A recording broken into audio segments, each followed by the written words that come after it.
Dan Perry here with another Dan on Tech Active Directory video for Northeast State Community College. We can also add users using the Windows PowerShell, and I've got the PowerShell ISE opened, and what I've done is, once again, I have, because of my typing and such, I have gone ahead and typed the command into Notepad, and then we'll copy it. So I'll do the new -AD user, saying I want to add a user. Then I give the name, and in this case, Sarah Jones. Then I want their SAM account name, which will be S. Jones in this case. Given name or first name, Sarah. Last name or surname, Jones. And I want the display name to be Sarah Jones.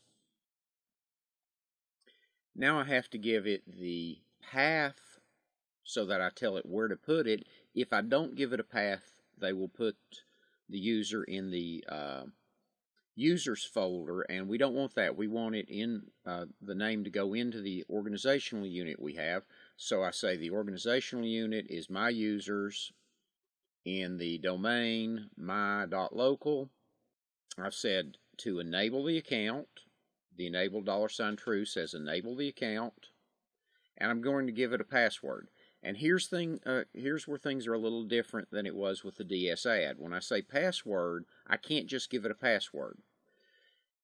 PowerShell requires me to send the password as a secure string. So I've said convert to secure string, and then told it as plain text, so I'm going to give it plain text to convert, and I'm going to give it a password of password1, and I'm saying force it.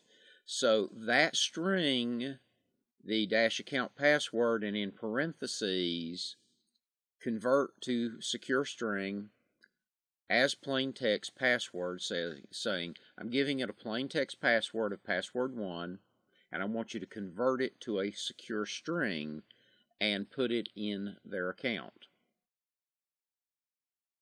Now, if I go, let me go ahead and copy it so I won't have to flip back here.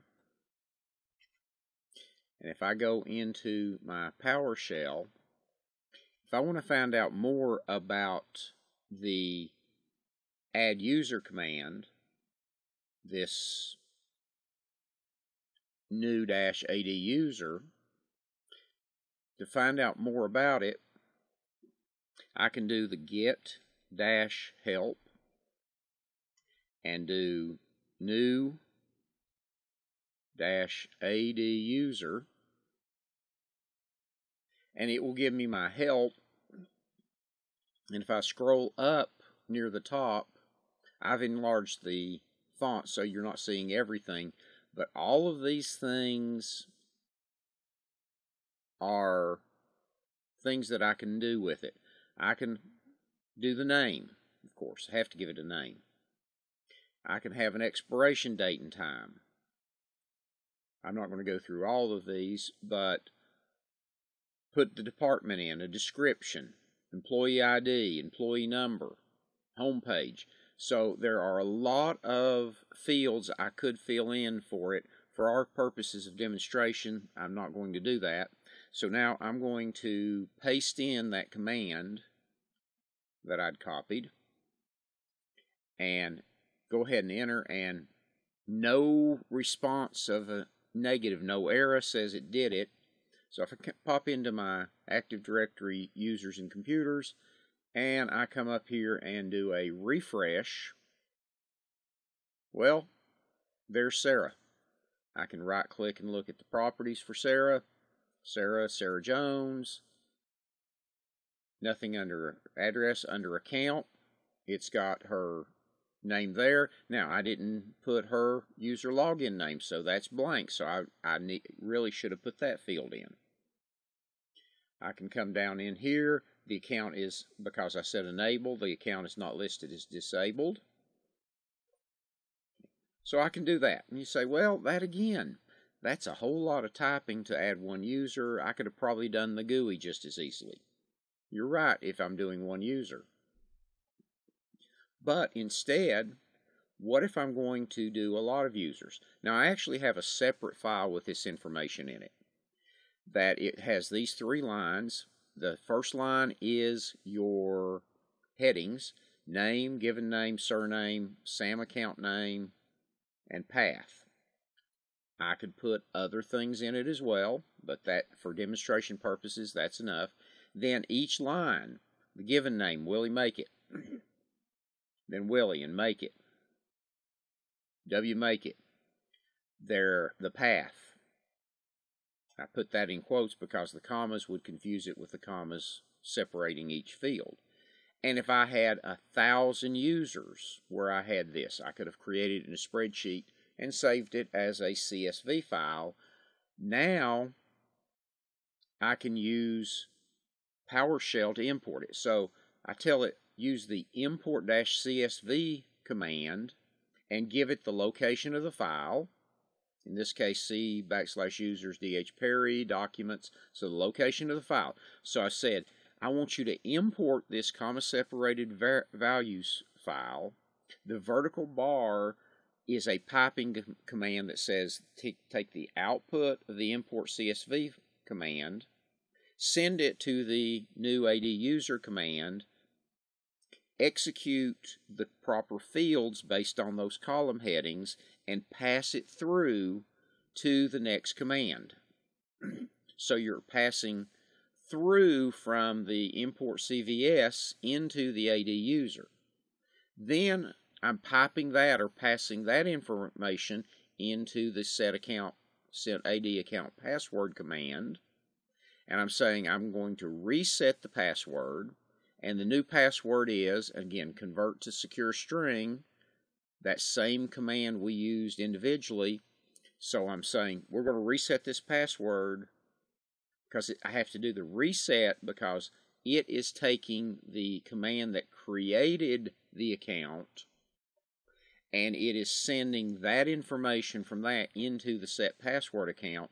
So I have to do a reset and give it a new password. And then I'm going to take that information and again pipe it into or send it to the enable-ada account, and if I use that command last, it will then enable the account. If I leave that blank, the account will be disabled. So I'm going to take this command and copy it,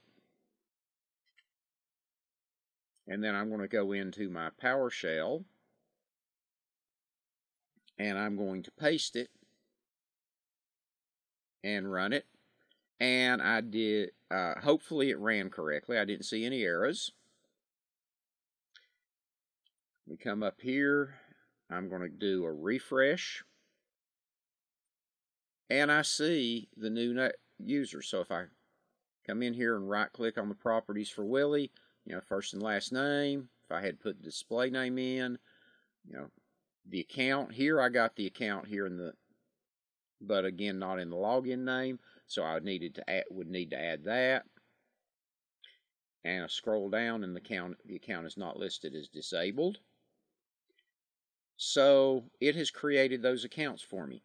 And if I had taken and had a text file, a CVS file with 1,000 users, 10,000 users, it would have created all those accounts automatically. Maybe I'm creating a new system and I'm getting all these user accounts out of my human resources package, my payroll system. So I may be getting that information. And maybe it's just the new hires for the day or for the week, and I can batch it in by using the import to a comma-separated value account in order to get that information in and automate that. So this would give us a very fast way of adding all those accounts if I had them in another form.